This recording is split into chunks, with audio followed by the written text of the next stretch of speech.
ನಮಸ್ಕಾರ ಎಲ್ಲರಿಗೂ. ಇವತ್ತು ನೋಡಿ ಹಾರದಲ್ಲಿ ಕಲೆಕ್ಷನ್ ತಂದಿದ್ದೀವಿ, ನೋಡ್ಬೋದು ನೀವು. ಇದು ನೋಡಿ ತುಂಬಾ ಎಕ್ಸ್ಕ್ಲೂಸಿವ್ ಓಡ್ತಿರೋ ಹಾರಗಳು ನೋಡಿ, ಬರೀ 30 ಗ್ರಾಮ್ಸ್ ಅಲ್ಲಿ ತಂದಿದ್ದೀವಿ. ತುಂಬಾ ಲಾಂಗ್ ಇದೆ ನೋಡಿ, 3/4 ಎಲ್ಲ ತುಂಬಾ ಅನ್ಕೊಂತ 3/4 ಎಲ್ಲ ಇದೆಲ್ಲ ಲಾಂಗ್ ಇದೆ. ಇದ್ರಲ್ಲಿ ನೋಡಿ ಫಸ್ಟ್ ಟೈಮ್ ಅಲ್ಲಿ ತಂದಿದ್ದೀವಿ, ಬರೀ 22 ಗ್ರಾಮ್ಸ್ ವಿತ್ ಪೆಂಡೆಂಟ್ ತಂದಿದ್ದೀವಿ.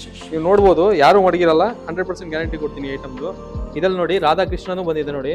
ತುಂಬಾ ಜನ ಕೇಳ್ತಾರೆ ಕಸ್ಟಮರು, ಲಕ್ಷ್ಮಿ ಬೇಡ ಅಂದ್ರೆ. ಇದಕ್ಕೆ ನೋಡಿ ಮಧ್ಯದಲ್ಲಿ ರಾಧಾಕೃಷ್ಣನೂ ಇದೆ.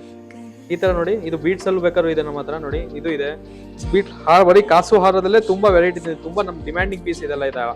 ಇದು ನೋಡಿ ಬೀಟ್ಸ್ ಹಾಕಿದೀವಿ, ತುಂಬಾನೇ ಕಲೆಕ್ಷನ್ಸ್ ಇದೆ, ನೋಡ್ಬೋದು ನೀವು. ಎಲ್ಲೊಂದೊಂದಾಗಿ ನೋಡ್ಬೋದು, ತುಂಬಾನೇ ಇದೆ ನಮ್ಮ ಹತ್ರ ಕಲೆಕ್ಷನ್ ಕಾಸಲ್ಲಿ. ಇದು ನೋಡಿ, ಕಾಸು ಬೇಡ ಅಂದ್ರೆ ಸಿಂಪಲ್ ಆಗ್ಬೇಕಂದ್ರೆ ನೋಡಿ, ಲೈಟ್ ವೆಯ್ಟ್ ಎಲ್ಲ ವರಮಹಾಲಕ್ಷ್ಮಿಗೋಸ್ಕರ ಸ್ಪೆಷಲ್ ತಂದಿದೀವಿ. ಬರೀ 26-27 ಗ್ರಾಮ್ಸ್ ಅಲ್ಲಿ ತೋರಿಸ್ತಾ ಇದೀವಿ. ಇದು ನೋಡಿ 20 ಗ್ರಾಮ್ಸ್ ಅಲ್ಲಿ ಎಷ್ಟು ಬ್ರಾಡ್ ಇದೆ ನೋಡಿ, ತುಂಬಾನೇ ಬ್ರಾಡ್ ಇದೆ. ಎಲ್ಲ ಕಾಸ್ಟಿಂಗ್, ಪೇಪರ್ ಕಾಸ್ಟಿಂಗ್ ವರ್ಕ್ ಹಾಕಿದೀವಿ, ಎಲ್ಲ ಡಿಫ್ರೆಂಟ್ ಆಗಿದೆ ನೋಡಿ. ಇದೊಂದು ನೋಡ್ಬೋದು ನೀವು, 25 ಗ್ರಾಮ್ಸ್ ಅಲ್ಲಿ ಇದೆ. ಲಕ್ಷ್ಮಿನೂ ಬೇಡ ಏನು ಬೇಡ ಅಂದ್ರೆ ಪೆಂಡೆಂಟ್ ಅಲ್ಲಿ ಎಲ್ಲ ಫುಲ್ ಡಿಫ್ರೆಂಟ್ ಆಗಿದೆ ನೋಡಿ. ಎಲ್ಲ ಒಂದೊಂದು ಪೀಸ್ ನೋಡ್ಕೊಬಹುದು. ಎಲ್ಲ ಇದರ ಒಳ್ಳೆ ವಿಡಿಯೋ ನೋಡಕ್ ನಮ್ಮ ಪೇಜ್ ನ ಫಾಲೋ ಮಾಡಿ, ನಮ್ಮ ಯೂಟ್ಯೂಬ್ ಚಾನಲ್ ಅದನ್ನ ಸಬ್ಸ್ಕ್ರೈಬ್ ಮಾಡಿ. Thank you very much.